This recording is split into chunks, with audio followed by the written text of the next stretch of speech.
యేసుక్రీస్తు నామంలో మీకు అందరికీ వందనములు శుభములు. ఓకే. ఆరాధనలో పాటలు అనేటువంటి అంశం మీద మనం కొనసాగుతూ ఉన్నాము. మరి పాటల్ని వర్గీకరించున్నాం. పాటల్ని, కీర్తనల్ని మరి పాత నిబంధనలో ఒక 3 వర్గీకరణ చేశాము. కొత్త నిబంధనలో 2 వర్గీకరణ చేశాము. ఓకే. పాటలు కూర్చేటువంటి అంశము చాలా వివాదంగా ఉంటుంది కాబట్టి వాస్తవం ఏంటో తెలుసుకొని అది లేఖనానుసారంగా తెలుసుకొని మనము దేవుడికి నచ్చేటువంటి పాటలు పాడితే దేవుడు సంతోషిస్తాడు, దేవునికి మహిమ కలుగుతుంది. కాబట్టి అందు ఉద్దేశం అది. నేను ఈ లెసన్ చేసేదానికి కూడా ఉద్దేశం కూడా అదే. దేవుడు ఒకవేళ వాయిద్యాలు వాయించాలంటే వాయించుతాం, లేదు వద్దు అని చెప్పనుకుంటే మనం గమ్ముకుంటాం. దేవుడి ఇష్టమే కదా మనం నెరవేర్చాలి. అది తప్పు అయితే తప్పు అంటాం, రైట్ అంటే రైట్ అంటాం. ఓకే. అసలు పాటలు ఎందుకొరకు పాడాలి అనేటువంటిది 3 పాయింట్ మీరు సి పాయింట్ రాసుకొని పాటలు ఎందుకు పాడవలను అందులో 4 పాయింట్లు ఉంటాయి, రాసుకోండి. ఒక నోట్ ఉంది, రాసుకోవాలి. ఓకే. పాటలు ఎందుకు అంటే ఒకటి నెంబర్ 1 ఏంటంటే ఒకనికి ఒకడు హెచ్చరించుకున్నట్టుకు పాటలు పాడవలను. ఏం జరుగుతుందంటే హెచ్చరిక జరుగుతుంది ఒకరికొకరు ఆ పాటల ద్వారా. ఎందుకని హెచ్చరిక అంటే వాక్యము హెచ్చరిక చేస్తుంది కదంటే, అవును, వాక్యం కూడా హెచ్చరిక చేస్తుంది. పాటల ద్వారా కూడా వాక్యమే చెప్పబడుతుంది. పాటలు అంటే సపరేట్ ఏం కాదు. ఎందుకని అలాగూ అంటే కొంతమంది వాక్యం ద్వారా వింటే లెసన్ చెప్తే టీచింగ్ ద్వారా ఇష్టపడతారు, మెసేజ్ ద్వారా. కొంతమంది అయితే పాటలు ఇష్టపడతారు. వాళ్ళకి చెవులకి వినచొంపుగా ఏదైతే ఉంటుందో అదే సమస్త విధమైన జ్ఞానంతో ఉండవు. ఆయనకి ఇంట్రెస్ట్గా పాటలు ఉన్నాయో ఒక పాటల ద్వారా చెప్పేసే వాక్యం. లేదు మెసేజ్ చెప్తే ఇంట్రెస్టెడ్గా ఉంటే మెసేజ్ ద్వారా చెప్పండి. అదనమాట ఉద్దేశం అది. కాబట్టి ఒకరికొకడు హెచ్చరించుకుంటకు పాటలు పాడవలెను. పాటల ద్వారా ఏం జరగాలి? హెచ్చరిక జరగాలి. రెండోది ఏంటంటే దేవుని కీర్తించాలి, దేవుని మహింపరచాలి. పాటల ద్వారా కీర్తించుసు అంటాడు. దేవునికి మహిమ చెందాలి, ఆయన దేవుని కీర్తించాలి. నువ్వు సర్వశక్తివంత దేవుడు తండ్రి ఆయన. ఓకే. దేవుని కీర్తించాలి, దేవుని మహింపరచాలి. అందుకోసంగా పాటలు పాడవాలి. ఓకే. తర్వాత దేవునికి కృతజ్ఞతలు కూడా చెల్లించాలి. కృతజ్ఞతలు ఎందుకు చెల్లించాలంటే మనకి అనేక మేలు చేస్తున్నాడు మన జీవితంలో, కాబట్టి ఆయనకి కృతజ్ఞతలు చెల్లించాలి. ఓకే. దేవుని మహింపరచడం వేరు, మనకు చేసినటువంటి మేలు తలంచుకొని కృతజ్ఞత స్తుతులు చెల్లించటం వేరు. ఓకే. కీర్తించటము, కృతజ్ఞతలు చెల్లించటం. తర్వాత ఇతరులకు బోధించడం కొరకు ఈ పాటలు పాడవలను. ఓకే. మనం చూసి వేరే వాళ్ళు కూడా నేర్చుకుంటారు. ఇతరులు అంటే సంఘంలో వాళ్ళే కాకుండా బయట వాళ్ళు కూడా నేర్చుకోవచ్చు పాటలు పాడటం. అంటే కొంతమందికి ఆ పాటల ద్వారా వింటూ ఉంటారు, ఓ చక్కటి పాటలు పాడుతున్నారు వీళ్ళని. ఓకే. ఎలాగో ఇలా 4 ఉద్దేశాలు ఉన్నాయి. ఒకటేంటి ఒకరికొకరు హెచ్చరిక జరుగుతుంది, ఒకటి దేవుని కీర్తిస్తాము, మహింపరుస్తాము, దేవునికి కృతజ్ఞతలు చెల్లిస్తాము, ఇతరులకి బోధ కలుగుతుంది. అంటే హెచ్చరిక జరుగుతుంది, బోధ కూడా జరుగుతుంది. సంఘంలో వాళ్ళు కావచ్చు, బయట వాళ్ళు కూడా కావచ్చు. ఓకే. కొరింథీ పత్రిక 14 అధ్యాయంలో మనం 15 వచనం చూసుకున్నాం కదా. అక్కడ మళ్ళా ఒకసారి చూస్తాము. ఎందుకంటే నోట్ ఒకటి రాసుకోండి. మానవుడు తన్మయత్వంతో ఊగుట కొరకు, చూడండి, పాటలు ఎందుకొరకు అంటే మానవుడు తన్మయత్వం, ఆనందంగా ఉంటుంది ఆ పాటలు. అంటే ఏంటి దాన్ని డ్రమ్స్ కొడుతుంటే కొంతమంది వాటికి ఊగిపోతుంటారు, తల ఊపుతుంటారు ఆహా అని. మానవుడు తన్మయత్వంతో ఊగుట కొరకు, లేకపోతే సంతోషం కొరకు, లేకపోతే ఉద్యోగం చేయుటకు కొరకు పాటలు పాడకూడదు అనేది మొట్టమొదటిగా మనం తెలుసుకోవచ్చు. నీకు ఉద్యోగం కాదు ఇక్కడ కావాల్సింది, నీకు ఉద్యోగం కాదు, దేవుడు ఉద్యోగంగా ఉందా లేదు చూడాలి.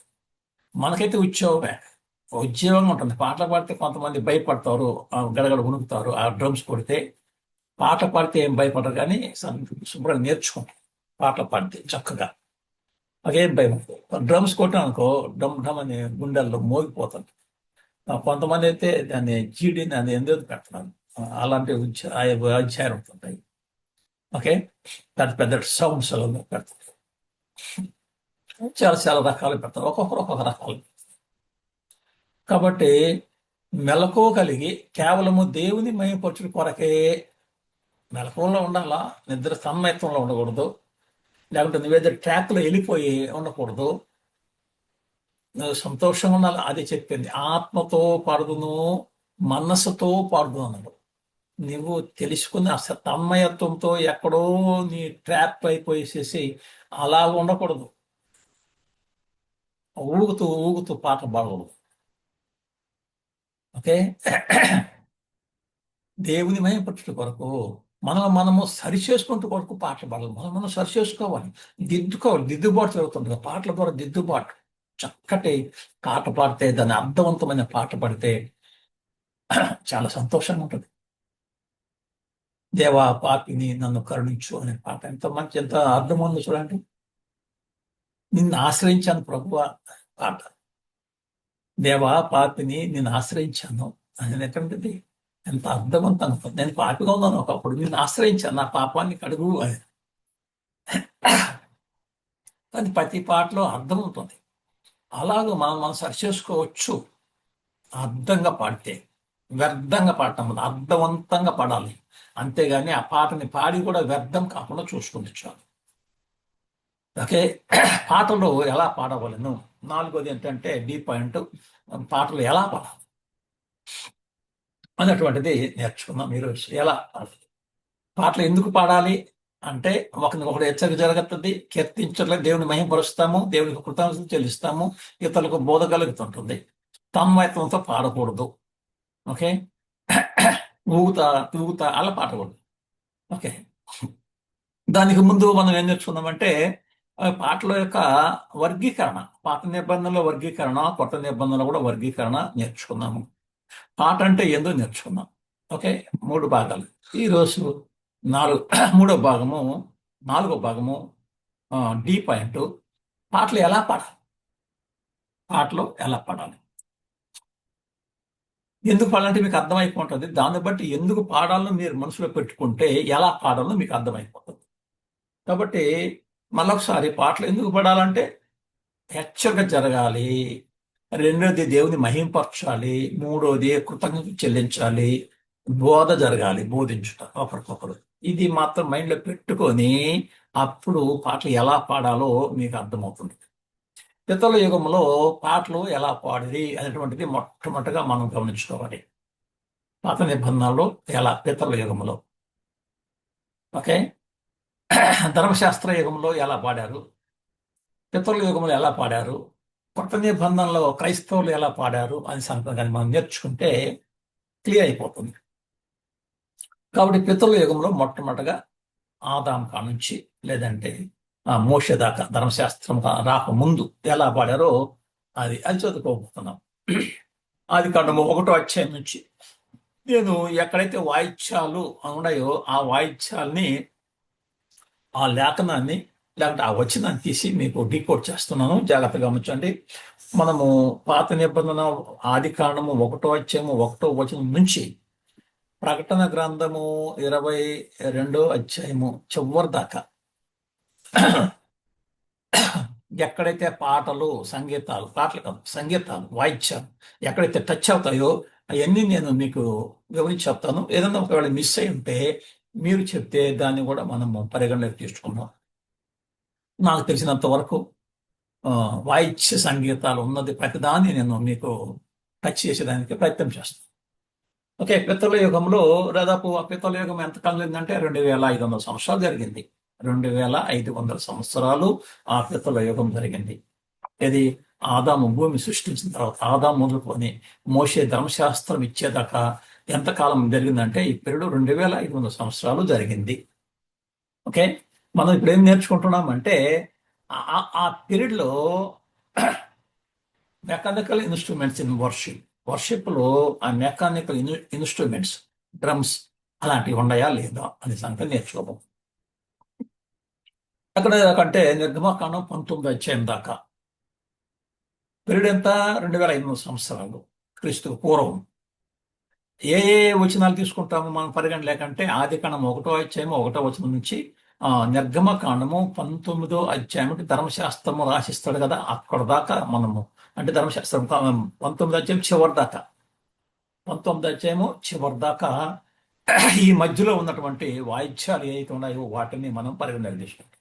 మొట్టమొదటిగా వాయిద్యాన్ని గురించి అంటే హెచ్చరిక.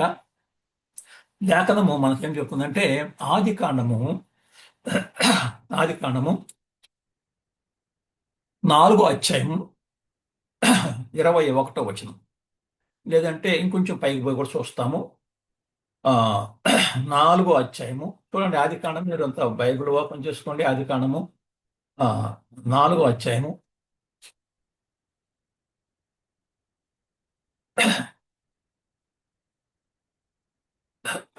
21.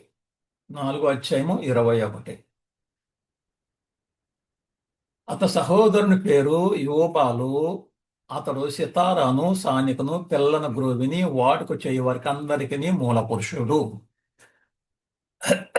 అతని సహోదరుడి పేరు యోబా. లేదు, ఇంకొంచెం పైకి పోయి చదువుతాం. 17 నుంచి కూడా చదువుకున్నాం. ఆది కాండము 1 అధ్యాయము 1 అధ్యాయం, సారీ, 4 అధ్యాయం. 4 అధ్యాయం అంటే 3 అధ్యాయాలలో మనకు వాక్యాలు ఎక్కడ కనిపించవు. 4 అధ్యాయంలో కనిపిస్తుంది. అందుకని 4 అధ్యాయంలో 17 నుంచి చూసుకున్నాం. 17 నుంచి కూడా చదువుతాను, జాగ్రత్తగా గమనించండి. కయ్యేను ఎవరి దగ్గర నుంచి వచ్చిందంటే కయ్యేను హేబెల్ గురించి తెలుసు మీకు. ఆదాముకి హవ్వకి పుట్టినటువంటి 2 కుమారులు. ఒకడు కయ్యేను పెద్దోడు, హేబెల్ చిన్నవాడు. కయ్యేను ఏం చేశాడు? హేబెల్ చంపేశాడు. ఆ చంపేసినటువంటి హంతకుడు, లేదంటే ఒక మాట రెవడీ అలా మనం అనుకోవచ్చు, పాపిగా అనుకోవచ్చు మనం. ఆ శపించబడ్డటువంటి వ్యక్తి కయ్యను. అప్పుడు కయ్యను తన భార్యను ఇంకో మాట 16 వచనం కూడా చదవాలి. పైకి పోయి కొంచెం పైకి పోయి కూడా 16 వచనం చదవండి.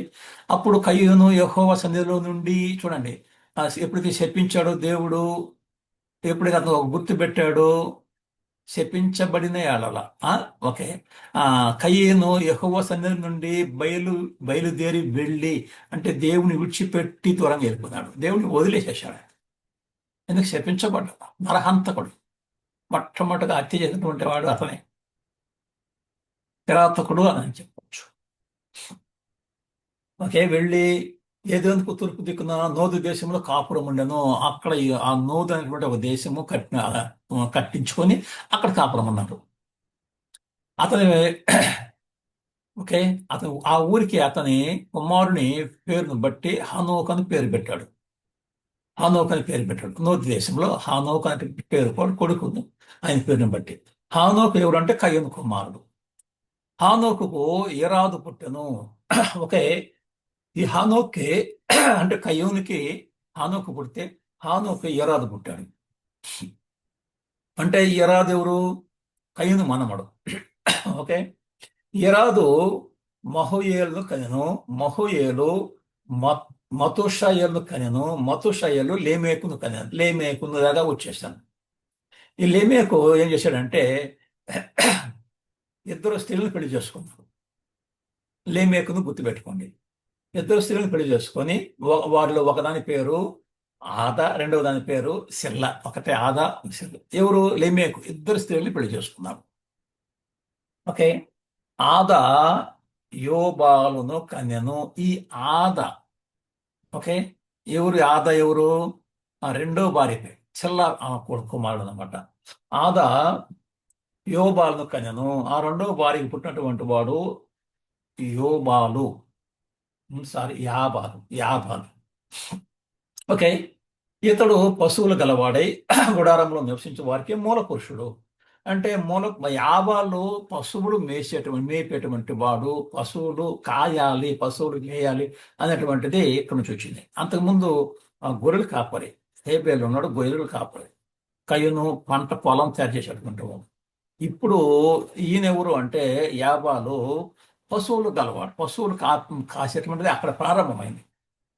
యాబాలు పశువులు గలవాడే గుడారంలో నివసించే వారికి మూల పురుషుడు. ఇళ్ళు కట్టుకోవటం, గుడారాలు కట్టుకోవటం కూడా అప్పుడే ప్రారంభమైంది. అతని సహోదరుని పేరు యోబాలు. ఇతని పేరు, వాళ్ళ తమ్ముడు ఉన్నాడు, యాబాలు తమ్ముడు యోబాలు. ఇతని సితారాను సానికను పిల్లను గ్రోవిని వాడుకు చేయ వరకు అందరికీ మూల పురుషుడు. యాబాలేమో పశువుల కాపరికి మూల పురుషుడైతే యోబాలు సితార, సానిక, పిల్లను గ్రోవి వాడుకు చేయవారికి మూల పురుషుడు. అంటే యోబాల నుంచి వాయిద్యాలు వచ్చినాయి. పిల్లన గ్రోవి, సానిక, సితార. ఏమేమి చేశాడు ఈయన వాడుక? ఒకటి సితార, రెండు సానిక, మూడు పిల్లను గ్రోవి. ఈ మూడు ఇన్స్ట్రుమెంట్లు చేసినాడు ఈయన. వాడు మూల పురుషుడు ఈయన యోబాలు. యాబాలు పశువుల కాపరి. అంటే ఎందుకు చెప్తున్నా అంటే ఈ సితార గాని సానికన గాని పిల్లను గ్రోవి అంటే ఇన్స్ట్రుమెంట్స్ తయారు చేసినటువంటి వాడు ఎవరి వంశంలో వచ్చాడంటే శపించబడిన కయ్యను వంశంలో నుంచి వాళ్ళ మనముడు ముద్దు మనముడు కావు. ఆ వంశంలో నోది దేశంలో కాపురం ఉన్నటువంటి వారు ఆ కయ్యూన్ అన్నటువంటి దేశము పేరు పెట్టినాడు. ఎవరికి? కుమారుడికి హనోక్ అని పేరు. ఓకే. అలాగూ సంతానములో ఒక ఆయన వచ్చినాడు. ఆయన పేరు యోబాలు. ఆ యోబాలు సితార్ తయారు చేసినాడు, ఇన్స్ట్రుమెంట్ తయారు చేశాడు. ఆ యోబాలు సానికం తయారు చేశాడు. ఆ యోబాలు పిల్లను కూడా తయారు చేశాడు. పిల్లను కూడా పిల్లలు ఇళ్ళ పాడతారు. సితార్ అంటే మీకు తెలుసు, ఆ సానికంటే కూడా మీకు తెలుసు. వాటికి మూల పురుషుడు ఈయన. ఓకే. కాబట్టి మనము 4:21 చూస్తే యోబాలు సానికను సితార్ను ఎవరు వాయించినారు అంటే యోబాలు వాయించుకున్నాడు. ఆయన పర్సనల్గా, ఆయన ఇంట్రెస్టెడ్గా ఆ వాయిద్యాలు తయారు చేసుకున్నాడు. ఆయన వాయించుకున్నాడు. ఎక్కడ వాయించాడు అనేటువంటిది కావాలి. అది తయారు చేసినటువంటి వాడు వాయించకుండా ఉంటాడు అంటే వాయించుంటాడు. ఎక్కడ వాయించాడు? ఆ వాయిద్యాల పేర్లు ఏమిటి? సానిక, సితార, పిల్లన గురవి. సానిక ఒకటి, సితార ఒకటి, పిల్లన గురవి ఒకటి. ఓకే. ఎందుకు వాయించాడు అంటే ఎందుకు వాయించిన సంగతి అక్కడ మనకు రాయబడలేదు. తయారు చేసినాడే కానీ వాయించుకున్నాడే కానీ ఎందుకు వాయించాడా అనే సంగతిని మనకు చెప్పాలి. అంటే దేవుని దగ్గరకు వచ్చి దేవుడిని ఆరాధించేదానికి ఈయన ఈ వాయిద్యాలు వాయించాడు అంటే లేదు, అలా చెప్పబడలే మనకు. మనకి ఎంతవరకు చెప్పాడంటే ఆయన సితార, సానిక, పిల్లల గురవిని వాడుకు చేశాడు అని ఉంది. ఇన్స్ట్రుమెంట్ తయారు చేశాడు, వాడుకు చేశాడు. అక్కడ నుంచి మరి వాడుకలోకి వచ్చినాయి అవి ఇన్స్ట్రుమెంట్స్. దానికి ముందు ఇన్స్ట్రుమెంట్స్ ఎవరు తయారు చేయలేదు. దానికి ముందు ఎవరు? వాళ్ళ తాత కయ్యను, హేబేలు. ఆ ముత్తాత ఎవరు? ఆ తర్వాత అంటే ఆదాము.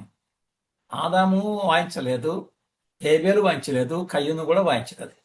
వాళ్ళ సంతానం కయ్యను సంతానంలో నుంచి వచ్చినటువంటి వారు యోబాలు మాత్రము తయారు చేసి వాయించినాడు. అంటే ఆరాధనలో వాయించాడా అంటే నో, ఆరాధనలో వాయించడా. ఆరాధన బయటే వాయించుకున్నాడు ఆయన. ఎందుకు దేని సూచిస్తుంది ఈ వాయించాలంటే ఆ వ్యక్తిగత ఆనందం కొరకు. ఆయన ఎందుకు సంతోషపడ్డాడు? పశువులు కాసుకుంటున్నాడు, గొర్రెలు కాసుకుంటున్నాడు, తయారు చేశాడు, వాయించుకున్నాడు, ఆ సంతోషించాడు. ఇది దేవుని కోసము ఆరాధనలో లేనంటే లేదు. ఆరాధనలో అనే కాదు, ఆరాధన జరగలేదు. వాళ్ళకి దేవుడు అంటే ఏదో వాళ్ళకి తెలియదు. ఎందుకంటే దేవుడిని విడిచిపోయినటువంటి వాడి సంతానం వాళ్ళు. ఓకే. ఆ తర్వాత మనకు ఆది కాండము 31 అధ్యాయంలో మనకు కనిపిస్తుంది. 31 అధ్యాయం వెళ్ళిపోవాలి. ఇక్కడ ఈ మధ్యలో ఎక్కడ వాయిద్యాలు మనకు కనపడవు. 31 అధ్యాయంలో ఎలా కనిపిస్తుందంటే లాభాను అంటాడు. యాకోబు వాళ్ళ కుమార్తెల్ని తీసుకొని బయలుదేరి గొర్రెలు మందలతో బయలుదేరి వచ్చేస్తుంటారు. ఓకే. యాకోబు వాళ్ళ మామ లాభాను. ఓకే.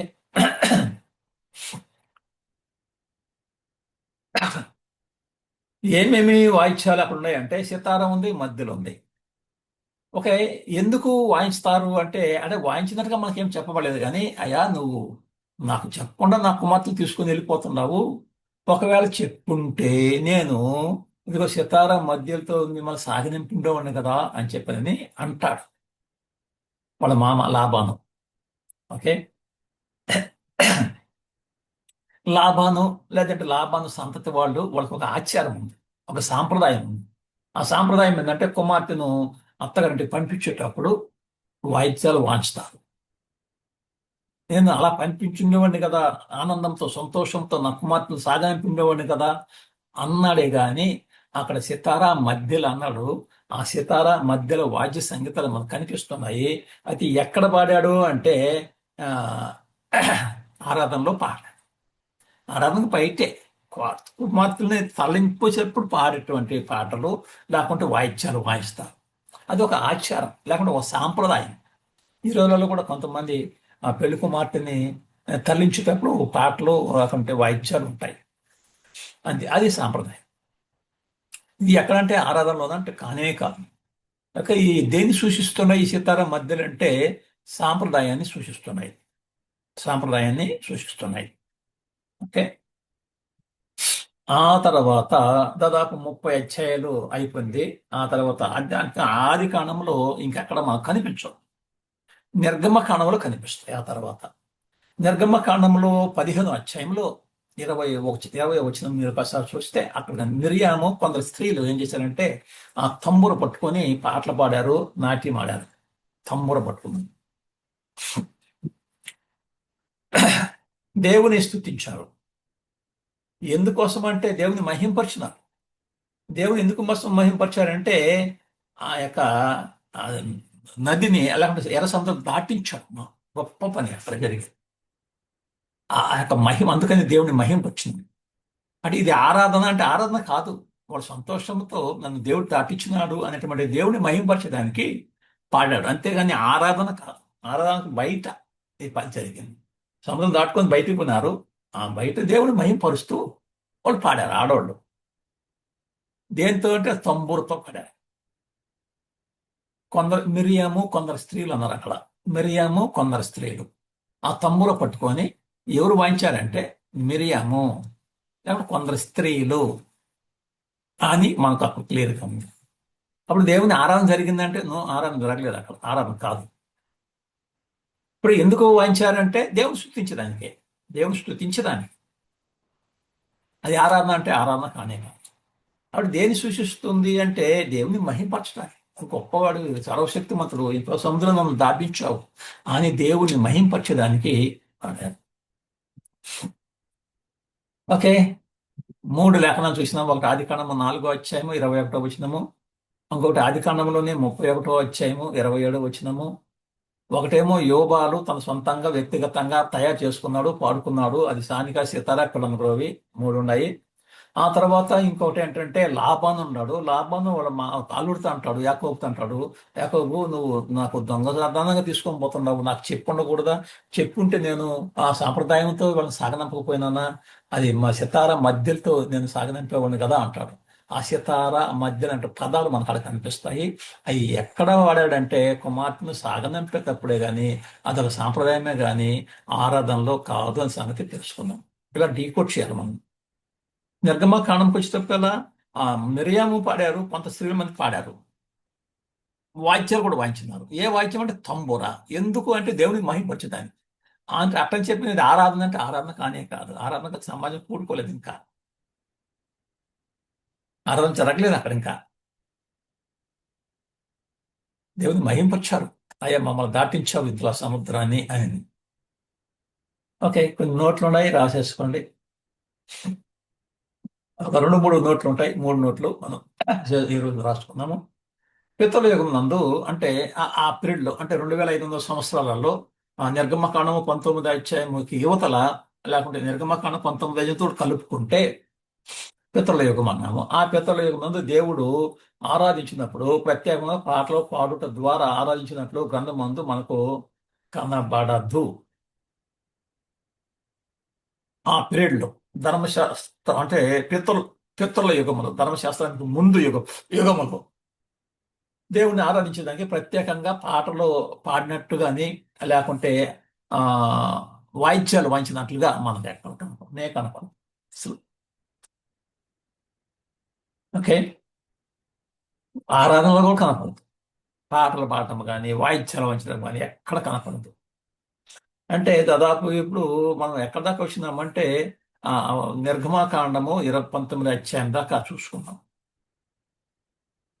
ఇక్కడ పితృల యుగం అయిపోయిన తర్వాత ధర్మశాస్త్ర యుగంలోకి వస్తాం. ధర్మశాస్త్ర యుగంలో మరి పాటలు పాడారా, వాద్యాలు వాయించారా అంటే చూస్తాం. అంటే పితృల యుగంలో మాత్రము జరగలేదు. ఓకే, అప్పుడు ఆరాధనలో అర్పణలు ఉన్నాయి. ఆరాధన అర్పించాడు. అర్పణ కయ్యను అర్పించాడు, గొర్రెలు, మంచి గొర్రెలు కోవిని కొట్టాడు. హేబేలు అర్పించాడు. సారీ, కయ్యను పంట పొలం తీసుకొచ్చాడు, హేబేలు మరి గొర్రెలు తీసుకొచ్చినారు. వాళ్ళ అర్పణలు ఉన్నాయి. అలాగనే ఉన్నాయి. కయ్యను హేబేలే కదా, ఆ తర్వాత వాళ్ళు కూడా అర్పణలు ఉన్నాయి. బలిపీఠం ఉన్నది ఎక్కడ? పితరుల యుగంలో. బలులు ఉన్నాయి, బలిచ్చేటువంటి వాళ్ళు. పొట్టేలు కావచ్చు, అది కోడి కావచ్చు, మేకపోతు కావచ్చు. 8వ అధ్యాయంలో మనం 8వ అధ్యాయం ఆది కాండం 8వ అధ్యాయం 20వ వచనం కానీ చూస్తే అక్కడ ఆ, మనకు బలు ఇచ్చినట్టుగా మనం చూస్తాం, బలిపీఠం కట్టినట్టుగా మనం చూస్తాం. 8వ అధ్యాయం. ఓకే, 20వ అధ్యాయం. ఎవరైనా నోవాహు. ఓకే, నోవాహు దాంట్లో నుంచి అంటే మరి జలప్రలయం నుంచి రక్షించబడిన తర్వాత ఆయన ఓడల నుంచి దిగొచ్చిన తర్వాత దేవునికి బలి ఇస్తాడు. ఓకే, బలిపీఠం కట్టి బలిస్తాడు. అక్కడ కూడా వాయిద్యాలు వాయించినట్లు మనకి అక్కడ కనపడదు. ఓకే, ఆ తర్వాత మరి ఆది కాండము 4వ అధ్యాయం 3-4 వచనాలలో వాళ్ళ కయ్యను హేబేలు అర్పణలు చూస్తాము. ఆది కాండము ప్రార్థన ఉంది, 4వ అధ్యాయంలో ప్రార్థన ఉంది. అక్కడ 26వ వచనం, 4:26లో ప్రారంభమైంది ప్రార్థన. ఓకే, ఆ, దహన బలులు ఉన్నాయి. దహన బలులు ఉన్నాయి. ఓకే, బలులు మాత్రం ఉన్నాయి.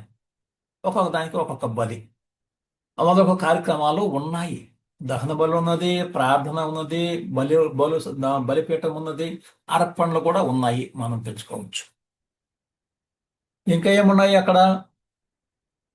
ఇవన్నీ ఉన్నాయి. కానీ అప్పుడు ఆరాధనలో పాటలు పాటు కానీ వాయిద్యములు వాయించినట్లుగా కానీ అవి అమలులో ఉన్నట్లుగా కానీ మనకు కనపడదు. ఒకవేళ అమల్లో ఉందా, ఏమైనా సిస్టమ్ ఉందా, ఏమైనా కమాండింగ్ ఉందా, ఏమైనా ఆజ్ఞను జారీ చేసినాడా అంటే ఆరాధనలో ఆ కమాండింగ్ లేదంటే ఆ జారీ చేయటము, మీరు పాడండి అనేది, లేకుంటే వాయిద్యాలు వాయించని చెప్పని జారీ చేసినట్లుగా వాయిద్యాల గురించి మనకు ఆ ఆ పీరియడ్లో కనపడదు.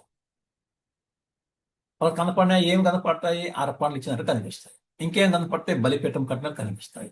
ఇంకేమో బలులు ఇచ్చినట్టు కనిపిస్తుంది. ఇంకేం కనిపిస్తాయి? ప్రార్థన కనిపిస్తుంది. ఇంకేం కనిపిస్తాయి? అలాంటి కార్యక్రమాలు జరుగుతాయి. అంతేగాని ఆరాధనలో పాటలు పాడినట్టు వాయిద్యాలు వాయించినట్లుగా మనము ఈ పీరియడ్లో, పర్టికులర్ పీరియడ్లో మనం చూడలేము. అంటే దాదాపు ఎన్ని సంవత్సరాలు? 2000 సంవత్సరాలు ఆరాధనలో వాయిద్యాలు వాయించినట్లుగా మనం ఎక్కడ చూడలేము.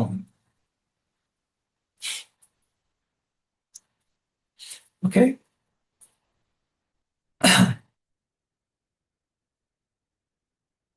ధర్మశాస్త్ర ఒకవేళ మీరు ధర్మశాస్త్రములో పాటలు ఎలా పాడినారో అని తెలుసుకుంటే ధర్మశాస్త్రంలో మళ్ళీ మనము కొన్ని లేఖనాలను చూసుకోవచ్చు. అది ఎలాగంటే సంఖ్యాకాండంలో ఒకటి కనిపిస్తుంటది. అంటే ద్వితీయోపదేశకాండము, సంఖ్యాకాండము, న్యాయాధిపతులు, సమయాలు, ఇంకా అట రెండో సమయాలు, ఈ లేఖనాల్లో మనం చూసుకోవచ్చు. ఓకే, అయితే ఇంతవరకు మనం చూసినటువంటిది ఎక్కడ దాకంటే మన సంఖ్యాకాండము. ఇప్పుడు దాదాపుగా లేవీకాండం ఉంది. ఓకే, లేవీకాండంలో మనకు ఎక్కడ కనపడదు. నిర్గమకాండం ఉంది, నిర్గమకాండంలో కూడా మనకు ఎక్కడ కనపడదు. దానికి ముందు ఆది కాండం ఉంది, ఎక్కడ మనకు కనపడదు. ఓకే,